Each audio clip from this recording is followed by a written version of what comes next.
Farmers Alliance, co-founded by Hugh Locke, a member of the Academy's International Advisory Council. The Smallholder Farmers Alliance is an innovative social enterprise model, which is helping to reforest, renew, and feed Haiti by establishing farmer cooperatives, building agricultural export markets, creating farm business, and contributing to community development. The other co-founder of this alliance is Timote Georges. Together, Hugh and Timote jointly envision a reforested and renewed landscape for Haiti and created a way to engage local smallholder farmers in their initiative. This concept, called tree currency, provides farmers with seeds, tools, and agricultural training to increase their farm yields in exchange for planting trees. The program supports smallholder farm families and gives equal engagement to husbands and wives. There are more than 2.5 billion smallholder farmers in developing countries around the world. That is 1/3 of the world's population. The concepts developed in Haiti can be adapted and introduced to other developing countries with the potential to significantly increase food security and well-being worldwide. The Smallholder Farmers Alliance is helping to heal Haiti's scarred landscape, improve lives, protect the planet, and has the potential to enhance the lives and well-being of millions of people around the world. Join us now as we journey to Haiti and learn about this innovative concept, which is creating a legacy of hope and well-being for our environment and all of us who are integral to it. What the last year has shown us is how fragile our very existence is, how the foundations of our food supply are fractured, putting the basic needs of our survival at risk. The impact of industrial-scale agriculture on the environment is well known, but less so the impact on smallholder farmers and their communities throughout the developing world. These farmers, their families, and workers make up 1/3 of Earth's population, including many of the poorest and most vulnerable. But it turns out they could hold the key to the future of food security. A revolutionary new model developed in Haiti shows how smallholders around the world can be mobilized to grow significantly more food, and at the same time improve rural economies, combat climate change, and elevate the status of women. Smallholder farmers may, in fact, hold the key to feeding the world.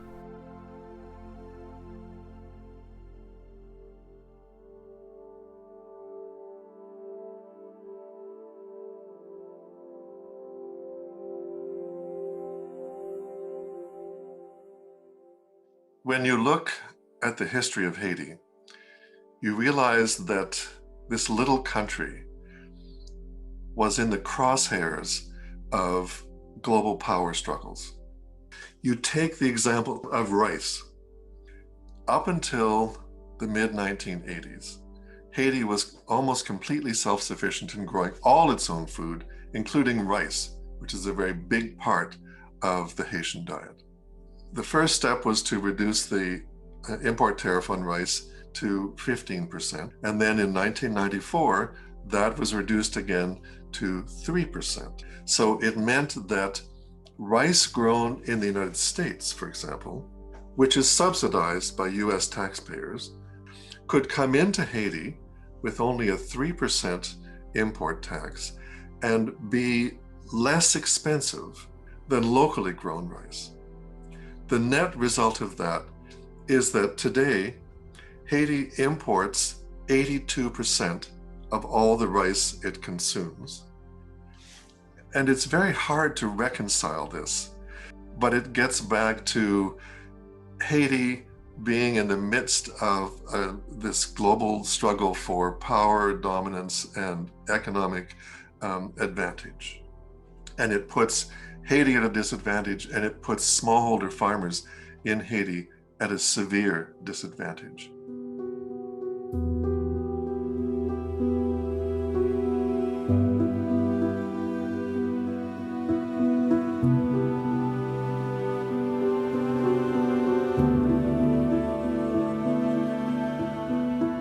When you look at Haiti, most people would not know that it was once the richest place on earth.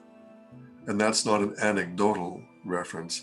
It generated more income per square mile than any other place in the world when it was under the colonial auspices of the French.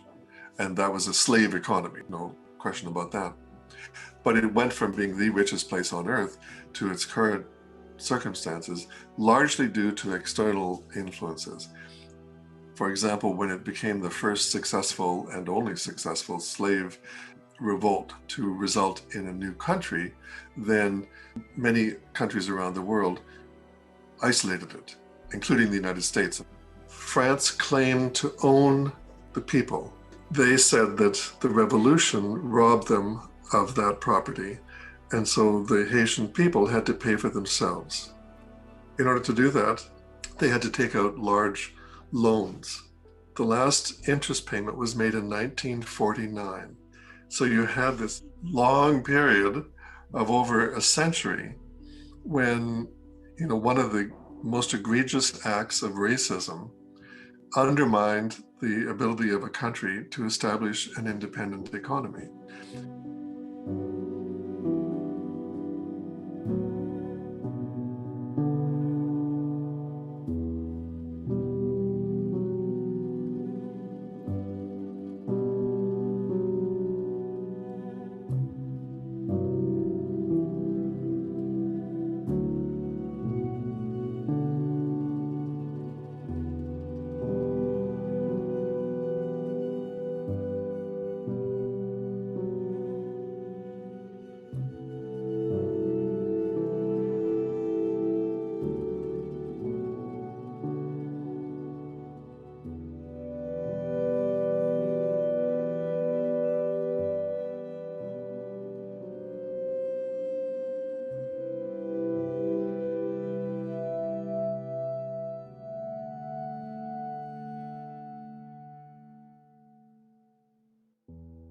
So when Haiti has to pay for its freedom to French government, there was not enough money to pay.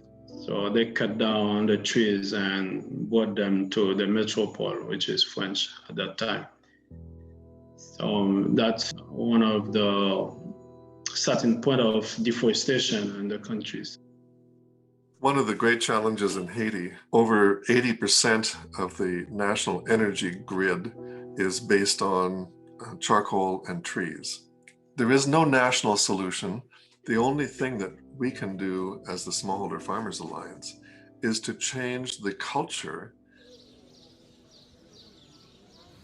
Alors, tout autant que le pays Haïti pas reboisé, ou pas un environnement qui est en santé, ou pas aucun projet de développement durable non plus.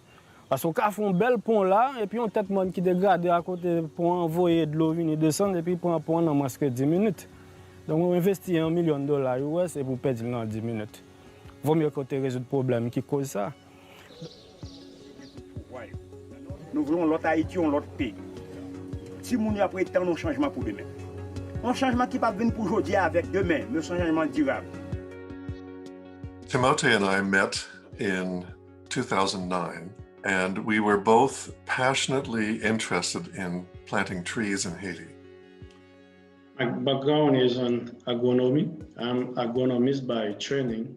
My inspiration comes from seeing Haitian farmers fighting with the land, trying to get food from agriculture, but not having any support from people who can help. I decided to help on that way and get to school and be able to help farmers in Haiti. I was very inspired by Richard St. Barbe Baker, and he became my mentor.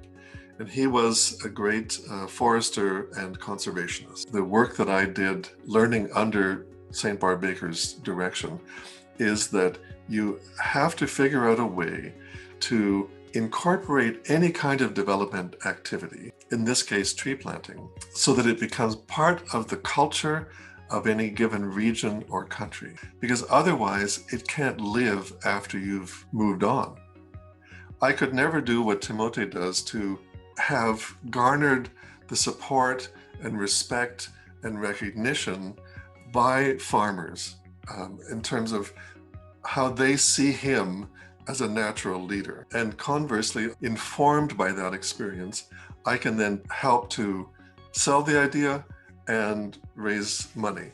That combination we both realized was a unique one that allowed us to form a collaboration, form the Smallholder Farmers Alliance, and be able to completely complement one another. From the very first day, we have never had a single disagreement about anything, because we've gone through a lot of trials and tribulations, along the way. We've been able to navigate all of that successfully. We identified ourselves by our interest in trees, but we also identified ourselves in terms of our spiritual anchors. In Timote's case, his Christian faith; in my case, my Baha'i faith. As Christians, I am really doing my best to please not only the people, but to please God. So the spiritual values are really helpful to me in this fight for development in Haiti. We came to realize that there were common spiritual values we both drew on. If I'm responding to my own faith tradition and recognizing humanity as a whole, and that I'm connected to that whole, then I can't stand by and watch huge segments of that family suffering. And that's how Timote and I are able to draw on our respective faith traditions and do a service together.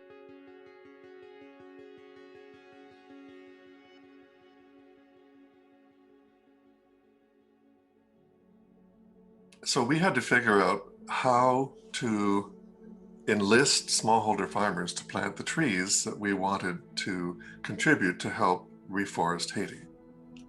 Our first approach was to say to the farmers, if we grow the trees in nurseries and give them to you, will you plant them? Because they'll be free and it'll be great for the environment.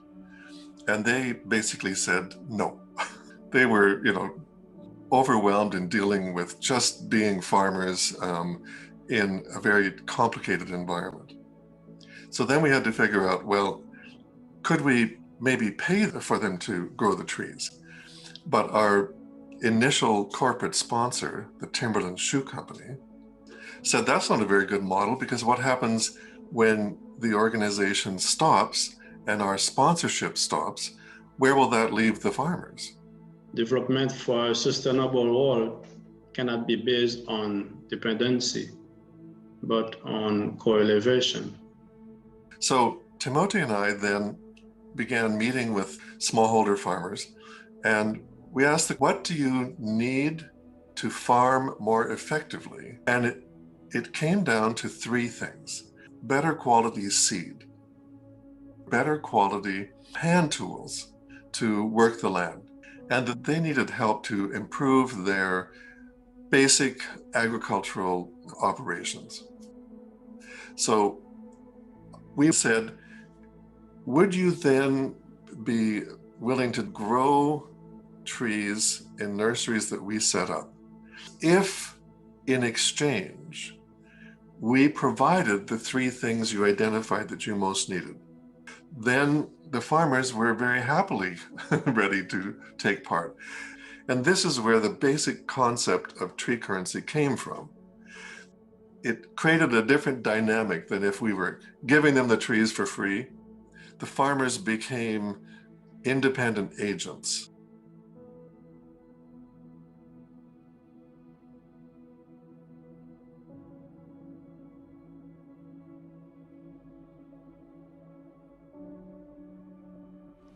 Yo le Gustave Louis.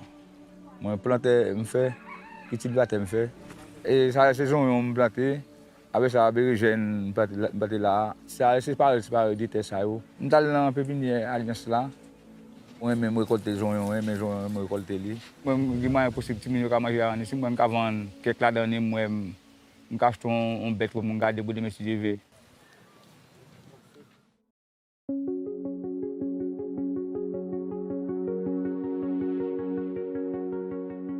Traditionally, Asian families give more chance to men than women. In our project, we want women to share the power decision equally with men.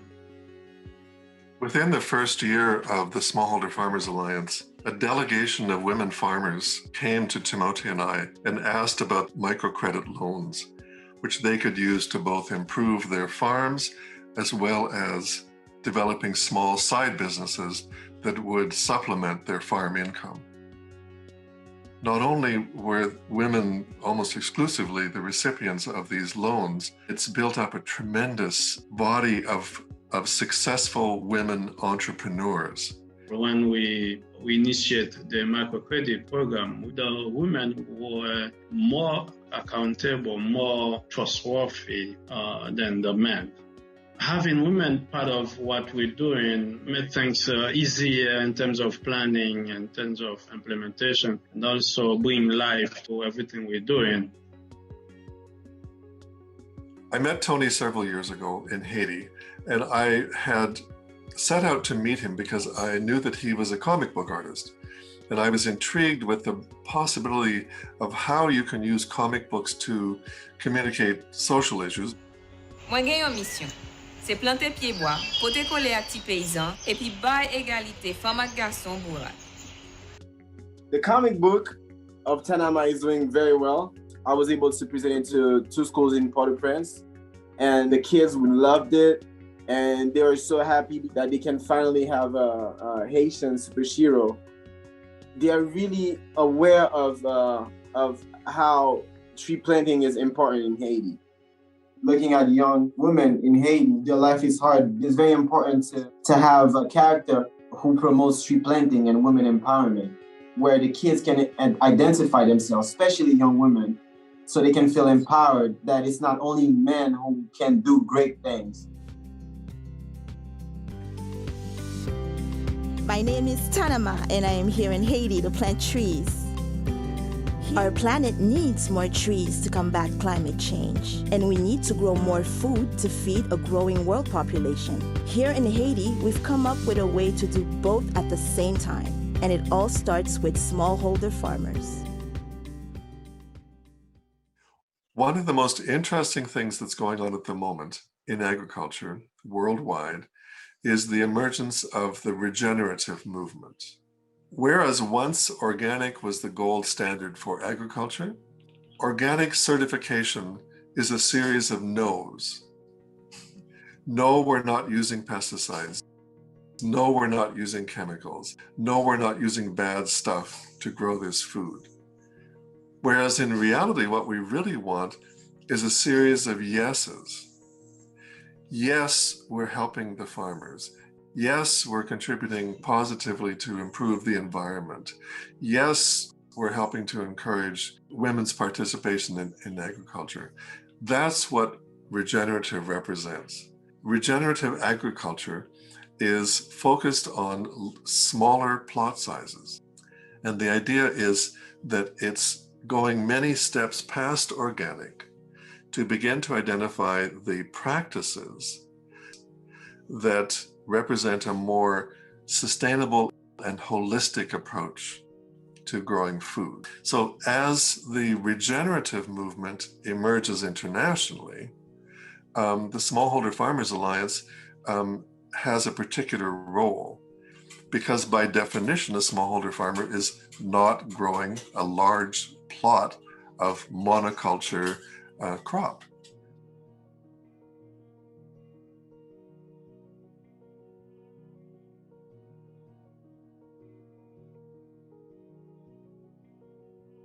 We set out to develop an app that would allow us to track and measure the impact of an individual farm, starting with cotton, but no matter what crop they're growing.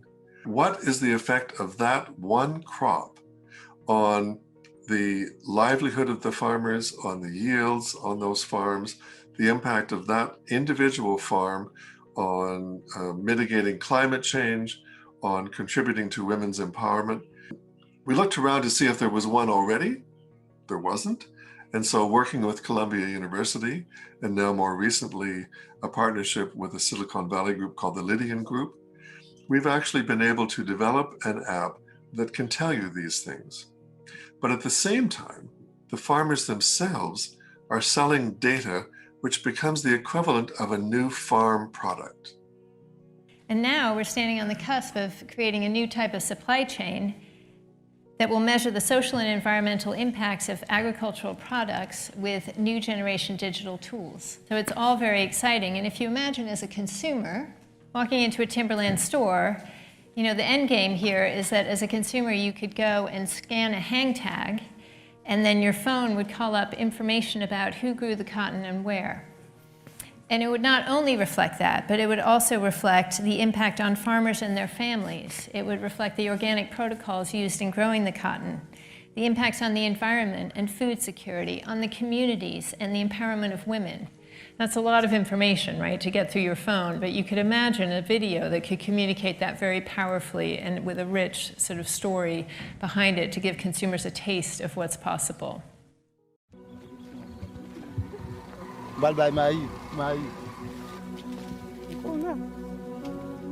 We are meeting the needs of the people, because if they are happy, that means our presence in the area is meaningful to him. I think that's all. The happiness is mine. The advantage that's becoming clear with regard to smallholders, they almost all farm organically because that's the way it's always been.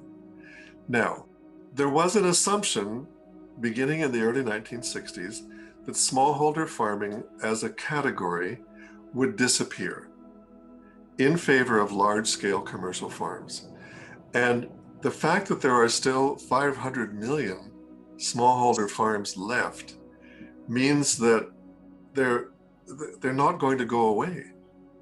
But because they've been ignored and marginalized all this time, they've lost their ability to produce as much food as they could. If they had a little bit of support, or anywhere near the kind of support that large-scale commercial agriculture has had, in terms of research and technology and trade agreements and storage capacity, we would have the potential of a really extraordinary amount of additional food being made available locally throughout the developing world. The challenge with so much dependence on large-scale commercial agriculture is the contribution that industrial agriculture makes to climate change. It's one of the major sources of CO2 in the atmosphere. Ultimately, when the systems begin to break down because it's become completely dependent on the use of chemicals to make it function, then you're left with barren land that can no longer be productive. But if you create a stronger rural community where farming is once again more productive and it's a better source of livelihood and people see it as a better way to live, then we've got a chance to be able to enlist such a huge segment of the global population in a more successful, sustainable, and holistic way of growing our food. At one level, you can look at food insecurity as a political process that is based on power and money. But I frame it a little differently.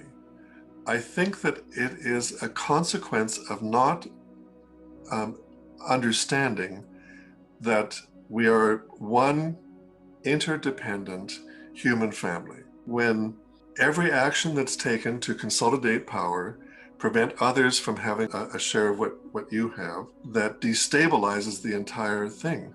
We have to find ways for people to embrace that larger vision, because ultimately the success of that complete, diverse family is going to be what helps to save you as an individual and your own family.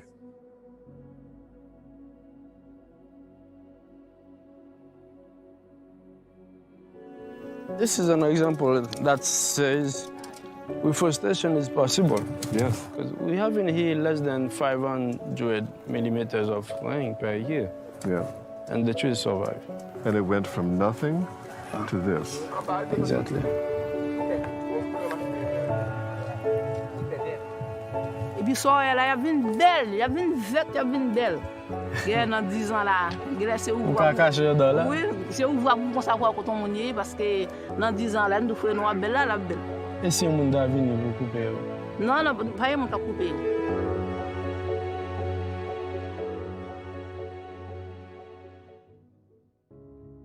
What I've come to discover, as has Timote, is that if you have not planned your exit strategy, then you are part of the ongoing problem. And so our long-term goal for the Smallholder Farmers Alliance is that it becomes a movement that we lose all control of, because that's the only scale at which you can affect real change. So let's at least take a step to figure out how to support smallholder farming as a new frontier that can simultaneously help to grow more food while, as we've shown, support gender equality and climate change mitigation. Why not take the chance? Because it represents possibly our best chance of overcoming these global challenges. The Smallholder Farmers Alliance is a pioneer in maximizing the productivity of one of the world's most valuable and underappreciated resource, that of smallholder farmers, who make up 1/3 of the world's population. This initiative is creating a powerful legacy which holds an important key to the world's food security. The International Academy for Multicultural Cooperation is lifting up the important work of these frontline innovators who have committed much of their lives to making this world a better place for all of us and showing us new models and alternative ways of living, working, and being together. Our deepest appreciation to Hugh Locke and Timote Georges, co-founders of the Smallholder Farmers Alliance, all of the smallholder farmers, and the many people that have helped to make this powerful story from Haiti a success. May this new methodology that has the potential to not only feed the world, but to feed our future, be replicated in as many countries as possible as we look to smallholder farmers who hold the key to our food security and the regeneration of our environment. Thank you for joining us today.